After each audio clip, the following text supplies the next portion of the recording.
Shalom, selamat bertemu kembali Bapak Ibu Saudara yang kasih dalam Tuhan. Senang rasanya kita bisa bersama-sama di dalam persekutuan dengan firman Tuhan. Bersama-sama kita akan belajar kepada firman Tuhan. Saudara yang kasih dalam Tuhan Yesus Kristus, saya percaya Tuhan yang menolong Bapak Ibu semua, dan Tuhan pula yang menyiapkan hati kita untuk bersama-sama mendengarkan firman Tuhan. Hari ini saudara, hari persiapan di mana bangsa kita akan merdeka, memperingati hari kemerdekaan yang ke-75 tahun. Dan kita bersyukur diberi kesiapan oleh Tuhan dalam rangka menyongsong hari kemerdekaan. Nah saudara, bangsa Indonesia ini diselamatkan dari penjajahan tahun 1945. Wah, tentunya ini satu berkat yang luar biasa buat bangsa kita yang sekarang dalam usia kemerdekaan 75 tahun. Nah, saudara, tidak mudah tentunya menyelamatkan bangsa Indonesia dari tangan penjajah yang sudah ratusan tahun mereka menguasai Indonesia. Tetapi bersyukur dengan perjuangan, pengorbanan para pemimpin bangsa kita, rakyat Indonesia yang sudah mendahului kita sejak 75 tahun yang lalu, mereka berjuang dan menghasilkan sebuah keselamatan bangsa ini, kemerdekaan bangsa ini. Tentunya kita sebagai anak bangsa harus menghidupinya dengan baik. Nah saudara, betapa pentingnya juga manusia dibebaskan, diselamatkan dari kuasa dosa. Tentunya butuh sebuah perjuangan. Dan kita bersyukur melalui pengorbanan kasih Kristus yang begitu luar biasa menolong kepada kita. Bagaimana kita menjadi orang yang dimerdekakan oleh Kristus. Keselamatan kekal orang percaya kepada Yesus Kristus dinyatakan. Baik saudara, kita akan membaca satu firman Tuhan untuk mengantar firman Tuhan di dalam Markus 8 ayat 31 sampai 37, yang demikian firman Tuhan. Kemudian mulailah Yesus mengajarkan kepada mereka bahwa anak manusia harus menanggung banyak penderitaan dan ditolak oleh tua-tua, imam-imam kepala dan ahli-ahli Taurat, lalu dibunuh dan bangkit sesudah 3 hari. Hal ini dinyatakannya dengan terus terang. Tetapi Petrus menarik Yesus ke samping dan menegur dia. Maka berpalinglah Yesus dan sambil memandang murid-muridnya, ia memarahi Petrus. Katanya, "Enyalah iblis, sebab engkau bukan memikirkan apa yang dipikirkan Allah, melainkan apa yang dipikirkan manusia." Lalu Yesus memanggil orang banyak dan murid-muridnya dan berkata kepada mereka, "Setiap orang yang mau mengikut aku, ia harus menyangkal dirinya, memikul salibnya dan mengikut aku. Karena siapa yang mau menyelamatkan nyawanya, ia akan kehilangan nyawanya. Tetapi barang siapa kehilangan nyawanya karena aku dan karena Injil, ia akan menyelamatkannya.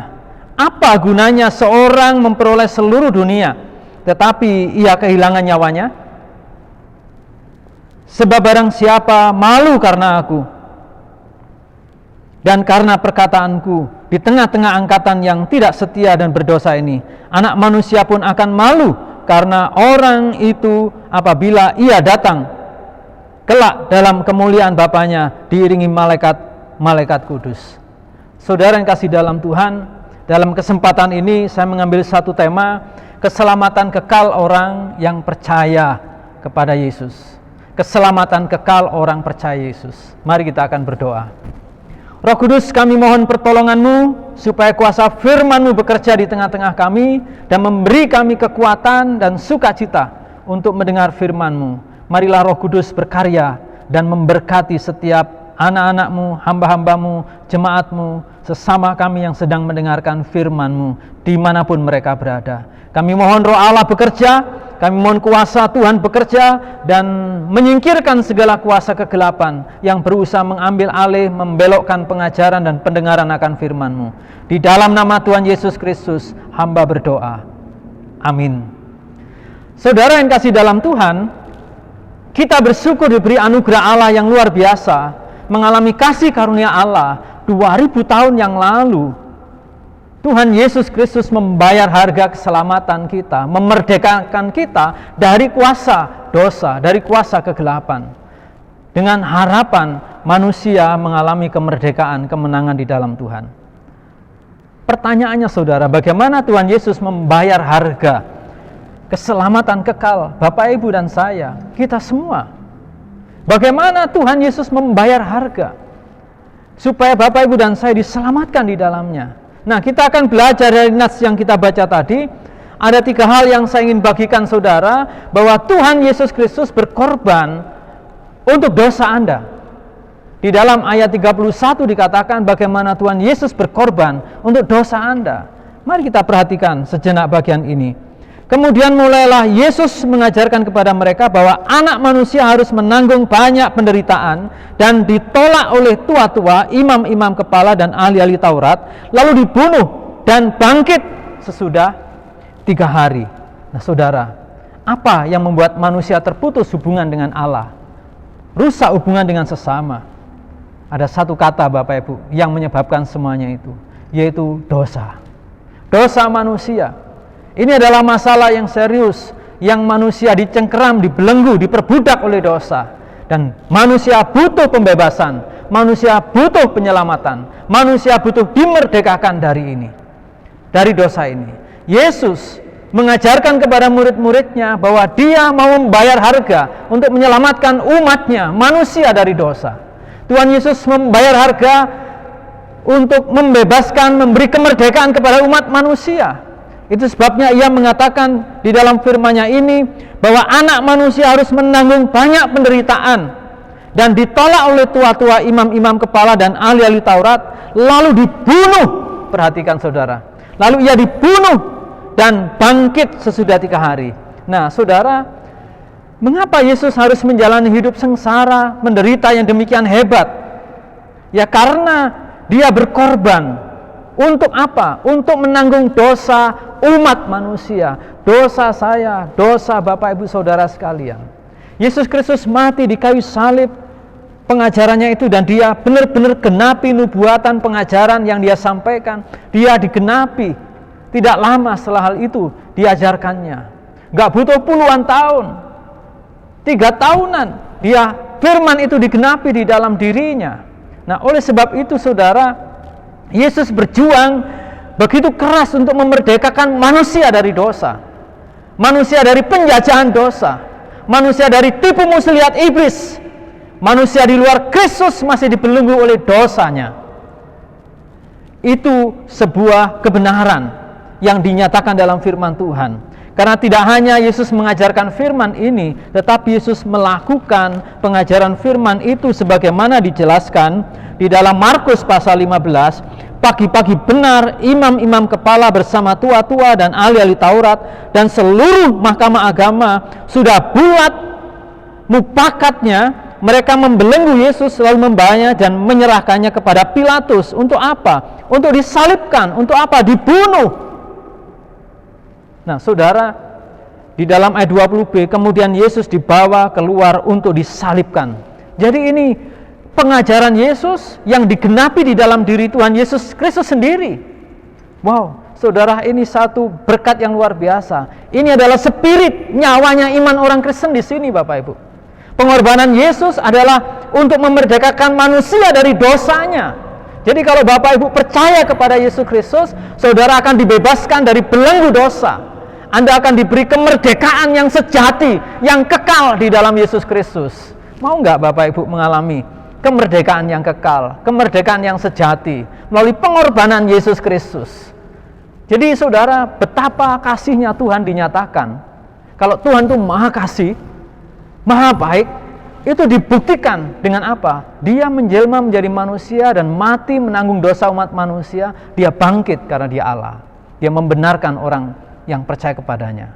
Maukah saudara mengalami kemerdekaan yang kekal, keselamatan yang kekal di dalam Yesus Kristus Tuhan? Bagian yang kedua saudara yang kasih dalam Tuhan, yaitu bahwa Tuhan Yesus membongkar halangan kemerdekaan kekal Anda. Tuhan Yesus membongkar halangan kemerdekaan kekal Anda. Jadi kalau saudara perhatikan dalam bagian teks yang dibacakan tadi, secara khusus ayat 32 sampai 33, hal ini dikatakannya dengan terus terang. Tetapi Petrus, perhatikan saudara, tetapi Petrus menarik Yesus ke samping dan menegur dia. Wow, Petrus menarik Yesus dan menegur Yesus. Maka berpalinglah Yesus dan sambil memandang murid-muridnya, ia memarahi Petrus. Loh, mengapa ia memarahi Petrus, saudara? Katanya, "Nyalah iblis, sebab engkau bukan memikirkan apa yang dipikirkan Allah, melainkan apa yang dipikirkan manusia." Wow, saudara yang kasih dalam Tuhan, iblis pernah mencobai Tuhan Yesus berkenan dengan dunia ini. Dunia ini akan diserahkan kepada Tuhan Yesus kalau Tuhan Yesus mau menyembah kepada iblis. Wah, itu keterlaluan, saudara. Jadi iblis begitu berani, begitu lancangnya menawarkan, mencobai begitu. Di dalam Matius pasal 4, 8-10, bagaimana Yesus dicobai. Suruh akhirnya menyembah kepada iblis, tapi Yesus menolak itu dan dia juga menghardiknya. Nah, dalam bagian ini saudara, iblis mempengaruhi Petrus. Untuk apa? Supaya Tuhan Yesus Kristus tidak menjalankan pengajarannya itu. Iblis mempengaruhi Petrus luar biasa untuk menggagalkan pengajaran Yesus. Berarti menggagalkan rencana keselamatan, rencana penebusan manusia dari dosa. Lalu Tuhan Yesus membongkar siasat iblis ini dalam pembicaraan dengan Petrus. Jadi saudara bisa bayangkan ketika Yesus ditarik oleh Petrus ke samping dan Petrus menegur dia, lalu Petrus kembali menegur kepada Petrus dan mengatakan dalam bagian ini, "Nyalah iblis." Oh saudara, dia berbicara tentang iblis kepada Petrus. Nah saudara, "Nyalah iblis sebab engkau bukan memikirkan apa yang dipikirkan Allah, tetapi melainkan apa yang dipikirkan manusia." Nah, ia ingin berusaha mempengaruhi pengajaran Yesus, ingin menggagalkan rencana penebusan itu. Iblis terus berjuang. Boleh juga saudara, mungkin ya, pada waktu itu nggak ada, Petrus nggak tahu, murid-murid nggak tahu kalau iblis juga nimbrung di dalam persekutuan dengan Yesus. Saat ini juga bisa terjadi loh Bapak Ibu. Iblis ada di tengah-tengah saudara. Dia ingin mendengar dan ia ingin berusaha untuk mempengaruhi saudara. Itu pekerjaan iblis. Bersama Yesus pun iblis bisa kok melakukan itu. Dan di sini Yesus menyingkap siasat jahat iblis. Petrus tidak tahu itu saudara, tetapi Yesus mengerti. Ini pekerjaan iblis, ini iblis. Nyalah iblis, sebab engkau bukan memikirkan apa yang diberikan Allah, melainkan apa yang diberikan manusia. Nah, saudara, Tuhan Yesus membongkar siasat iblis dalam pembicaraan dengan Petrus ini. Nah, mari kita renungkan dalam bagian firman Tuhan ini. Dalam perkembangan gereja juga Bapak Ibu, iblis pun turut bekerja dan luar biasa mempengaruhi kehidupan anak-anak Tuhan. Contohnya saudara, di dalam 1 Yohanes pasal yang kedua, di sana dikatakan dalam bagian firman Tuhan ini, bagaimana iblis bekerja luar biasa mempengaruhi kehidupan anak-anak Tuhan yang Yesus ketahui, yang disampaikan kepada Yohanes demikian di dalam 1 Yohanes pasal yang kedua, ayat yang 18 hingga sampai 19. "Anak-anakku, waktu ini adalah waktu yang terakhir, dan seperti yang telah kamu dengar, seorang antikristus akan datang. Sekarang telah bangkit banyak antikristus. Itulah tandanya bahwa waktu ini benar-benar adalah waktu yang terakhir." Perhatikan selanjutnya. "Memang mereka berasal dari antara kita, tetapi mereka tidak sungguh-sungguh termasuk pada kita. Sebab jika mereka sungguh-sungguh termasuk pada kita, niscaya mereka tetap bersama-sama dengan kita. Tetapi hal itu terjadi supaya menjadi nyata bahwa tidak semua mereka sungguh-sungguh termasuk pada kita." Antikristus yang tidak percaya kepada Kristus, menolak pengajaran Kristus, hadir. Di dalam ayat 22 juga dikatakan dalam bagian firman ini, "Siapakah pendusta itu? Bukankah dia yang menyangkal bahwa Yesus adalah Kristus? Dia itu adalah antikristus, yaitu dia yang menyangkal baik Bapa maupun Anak." Ini sudah ada di gereja pada zaman itu, 2000 tahun yang lalu. Bayangkan, ini satu pekerjaan besar buat kita sebagai anak-anak Tuhan untuk kehidupan kita masa kini. Di dalam pasal 3 ayat 8 juga dikatakan dalam firman Tuhan ini, "Barang siapa yang tetap berbuat dosa berasal dari iblis, sebab iblis berbuat dosa dari mulanya. Untuk inilah anak Allah menyatakan dirinya, yaitu supaya ia membinasakan perbuatan-perbuatan iblis itu." Ayat 10, "Inilah tandanya anak-anak Allah dan anak-anak iblis. Setiap orang yang tidak berbuat kebenaran tidak berasal dari Allah. Demikian juga barang siapa yang tidak mengasihi saudaranya. Nah saudara, begitu antikris bekerja luar biasa pada zaman itu. Nah, banyak orang dibutakan oleh ilah zaman ini, sehingga orang tidak mengerti firman Allah, tidak percaya kepada firman Allah, menolak kematian Yesus Kristus di atas kayu salib. Kenapa? Karena dibutakan oleh ilah zaman ini, sebagaimana dituliskan di dalam 2 Korintus pasal yang keempat ayat 4 dikatakan, yaitu orang-orang yang tidak percaya, yang pikirannya telah dibutakan oleh ilah zaman ini, sehingga mereka tidak melihat cahaya Injil tentang kemuliaan Kristus yang adalah gambaran Allah. Nah saudara, sampai hari ini pun ada ajaran yang menolak bahwa Yesus Kristus mati, bahkan menolak Yesus Kristus mati di kayu salib. Dan hal ini sungguh dinyatakan oleh Allah di dalam firman Tuhan. Jadi pengajaran firman Allah menyatakan bahwa Yesus mengajarkan kematiannya dan kebangkitannya, bagaimana ia dibunuh, tapi dia juga menjalankan apa yang diajarkan itu karena kasihnya. Marilah kita senantiasa waspada, karena iblis terus bergerak dan berjuang keras untuk membutakan mata hati kita, membutakan mata hati banyak orang untuk melihat kemuliaan Injil Yesus Kristus.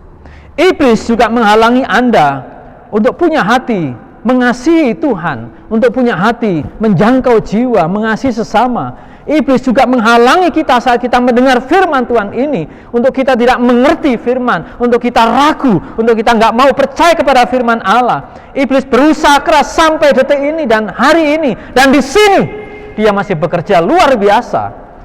Oleh sebab itu, dia berusaha untuk menolak, untuk tidak mempercayai Yesus Kristus adalah Tuhan Allah. Apa yang perlu kita lakukan menyikapi pekerjaan iblis ini?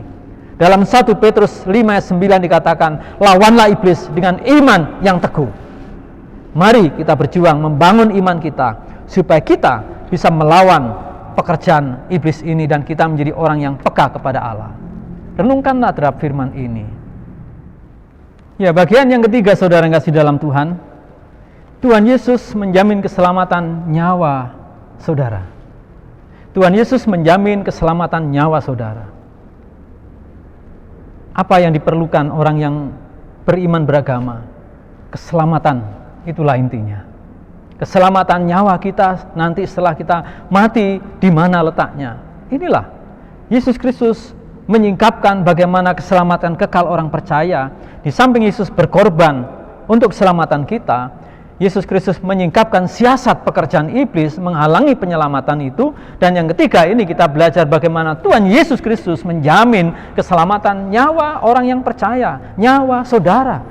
Kalau saudara percaya Yesus Kristus, standarnya orang percaya Yesus Kristus itu tidak murahan Bapak Ibu, totalitas. Di dalam ayat 34 dikatakan dalam firman, lalu Yesus memanggil orang banyak dan murid-muridnya dan berkata kepada mereka, setiap orang yang mau mengikut aku, ia harus menyangkal dirinya, memikul salibnya dan mengikut aku. Inilah standar yang Tuhan beri. Inilah syaratnya iman kita orang percaya. Mengapa Tuhan Yesus meminta sedemikian? Karena Yesus mempertaruhkan nyawanya untuk menyelamatkan saudara, menyelamatkan manusia. Jadi nyawa manusia itu mahal Bapak Ibu. Nyawa manusia itu mahal. Iman berarti mempercayakan nyawa kita kepada Tuhan Yesus Kristus, bukan kepada usaha, bukan kepada agama, tetapi kepada Yesus Kristus. Sudahkah saudara menyaruhkan nyawa saudara kepada Yesus Kristus? Sebagaimana firman ini, karena siapa yang menyelamatkan nyawanya, ia akan kehilangan nyawanya. Tetapi barang siapa kehilangan nyawanya karena aku dan karena Injil, ia akan menyelamatkannya. Jadi ini standar betapa nyawa Bapak Ibu itu penting. Kalau saudara nggak ada nyawanya, saudara nggak bisa bicara, saudara nggak bisa bekerja. Apa artinya saudara memiliki seluruh bumi ini dengan segala yang ada, tetapi saudara kehilangan nyawanya? Nggak ada berarti. Nyawa Anda nggak sebanding dengan bumi ini nggak sebanding dengan nyawa Anda. Nyawa Anda itu nyawa yang berharga bagi Allah. Tetapi iblis berusaha untuk menipu manusia, untuk menjebak manusia, sampai Yesus dikatakan, kalau Yesus engkau menyembah aku, kuberikan dunia dan segala isinya. Tetapi saudara, buat Yesus nyawa itu lebih mahal. Dan memang benar, itu sebabnya Yesus menyelamatkan saudara. Dia mempertaruhkan nyawanya yang tidak pernah berbuat dosa. Dia persembahkan, dia korbankan untuk keselamatan kita. Jadi artinya apa? Nyawa Anda itu berharga bagi Allah. Dan Anda harus menyerahkan nyawa Anda kepada Yesus Kristus. Itulah namanya iman percaya Anda kepada Allah. Nah, orang yang demikian saudara akan mengalami kehidupan yang kuat di dalam Tuhan. Jadi iblis memandang rendah nyawa manusia sehingga ia menipu kita, menggantikan dengan hal yang bersifat finansial duniawi ini. Sedangkan Allah katakan, apa gunanya seorang memperoleh seluruh dunia tetapi ia kehilangan nyawanya? Karena apakah yang dapat diberikannya sebagai ganti nyawanya? Tidak ada, saudara. Tidak ada yang bisa menggantikan nyawa saudara kecuali nyawanya Yesus Kristus. Diberikan untuk kita, dianugerahkan. Apakah saudara mau percaya kepada Yesus Kristus? Untuk apa? Untuk saudara diselamatkan. Jaminan keselamatan kita adalah nyawanya Yesus Kristus. Keselamatan dianugerahkan. Apa yang Tuhan inginkan atas nyawa saudara sehingga nyawa saudara menjadi penting bagi Dia, yaitu Tuhan mau saudara menyerahkan hidup saudara, nyawa saudara, roh saudara kepada Allah untuk percaya kepada Yesus. Itulah inti iman percaya Anda kepada Allah, yaitu menyerahkan nyawa, menyerahkan hidup saudara, menyerahkan yang terpenting. Jadi intinya, iman Kristen bukanlah iman yang murahan. Iman Kristen bukanlah sekedar ucapan bibir. Iman Kristen adalah iman yang hidup karena orang Kristen menyerahkan nyawanya kepada Allah di dalam Yesus Kristus. Apakah saudara sudah menyerahkan nyawa Anda kepada Kristus? Ini hal yang penting. Karena apa? Yesus akan menjamin orang yang menyerahkan nyawanya, yang percaya, yang datang kepadanya, dia akan mendapatkan keselamatan. Setiap orang yang mau mengikut aku, ia harus menyangkal dirinya, memikul salibnya sendiri, dan mengikut Yesus Kristus. Itulah orang-orang yang beriman dimaksudkan di sini. Jadi iman Kristen bukan iman yang murahan, iman yang mahal. Karena apa? Mengorbankan nyawa, melibatkan nyawa kita. Nah, akhirnya saudara, apakah saudara yakin bahwa saudara mengalami keselamatan di dalam Tuhan Yesus Kristus? Keselamatan nyawa Anda untuk masuk surga kelak. Keselamatan adalah inti dan spirit dari kehidupan orang yang percaya kepada Tuhan. Keselamatan adalah anugerah Allah benar. Kita bersyukur punya Tuhan yang mengasihi kita sebagai umat manusia. Bentuk kasihnya apa? Ia mengorbankan dirinya buat kepentingan manusia. Gak ada Allah yang pernah datang ke dunia menyelamatkan manusia dan mati berkorban demi keselamatan umatnya. Tetapi Allah di dalam Yesus Kristus mengerjakan itu. Dan Yesus Kristus menyingkap siasat pekerjaan iblis yang berusaha untuk membutakan pikiran manusia, penglihatan manusia, sehingga mereka gak percaya kepada apa yang dikerjakan Allah di dalam Yesus Kristus. Dan orang yang sungguh-sungguh percaya, dia akan mengalami jaminan keselamatan kekal. Oleh sebab itu, bagi Bapak Ibu Saudara yang kasih dalam Tuhan, kalau saudara mau mengalami keselamatan kekal, mari menyerahkan hidup saudara kepada Allah. Percaya apa yang dikerjakan Allah di dalam Yesus Kristus. Bahwa Yesus Kristus adalah Tuhan Allah yang menjelma menjadi manusia dan mati di kayu salib.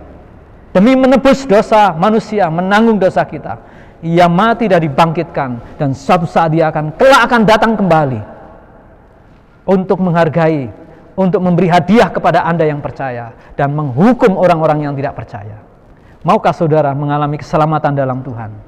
Maukah saudara mengalami kasih Allah yang besar itu? Atau mungkin hari ini saudara masih ragu-ragu dengan keselamatan Anda? Untuk percaya, mungkin iblis sedang mempengaruhi saudara, membuat Anda nggak mengerti, membuat Anda ragu-ragu, membuat Anda takut, membuat Anda berusaha untuk menjauh daripada iman itu. Renungkanlah, ambillah satu saat yang teduh ini untuk bersama-sama kita mengerti kehendak Allah. Kalau Anda ingin percaya Yesus, terimalah Dia sebagai Tuhan dan Juru Selamat Anda. Kasihi nyawa saudara dengan menyerahkan hidup kepada Kristus. Kiranya Tuhan memberkati saudara sekalian. Mari kita akan berdoa untuk firman Tuhan ini. Tuhan, terima kasih buat firman-Mu. Tuhan, kami mengucap syukur untuk kebaikan Allah. Kami mengucap syukur untuk anugerah keselamatan yang kekal daripada Allah di dalam Yesus Kristus. Kami bersyukur Tuhan, karena Engkau sudah mengorbankan diri-Mu, mati menggantikan dosa-dosa kami, dan Engkau membongkar siasat pekerjaan iblis yang berusaha untuk tidak mempercayai akan berita Injil. Sampai hari ini pengajaran itu berlaku dan banyak orang disesatkannya. Tuhan, kasihanilah, tolonglah, dan berkatilah anak-anak-Mu yang hari ini membaharui hidup untuk percaya, mengerti bahwa iman itu identis dengan nyawanya diserahkan kepada Allah di dalam Yesus. Demikian Tuhan, kami mohon anugerah-Mu bagi orang-orang yang hari ini mendengar dan percaya, kiranya rahmat Allah juga melimpah atasnya. Terima kasih Tuhan untuk keselamatan yang Kau anugerahkan di dalam Yesus Kristus Tuhan. Kami mengucap syukur atas kebaikan-Mu. Engkau memberikan kemerdekaan yang kekal kepada kami, keselamatan yang kekal hingga dalam kerajaan surga. Di dalam nama Tuhan Yesus Kristus, hamba-Mu bersyukur, hamba-Mu berdoa. Amin.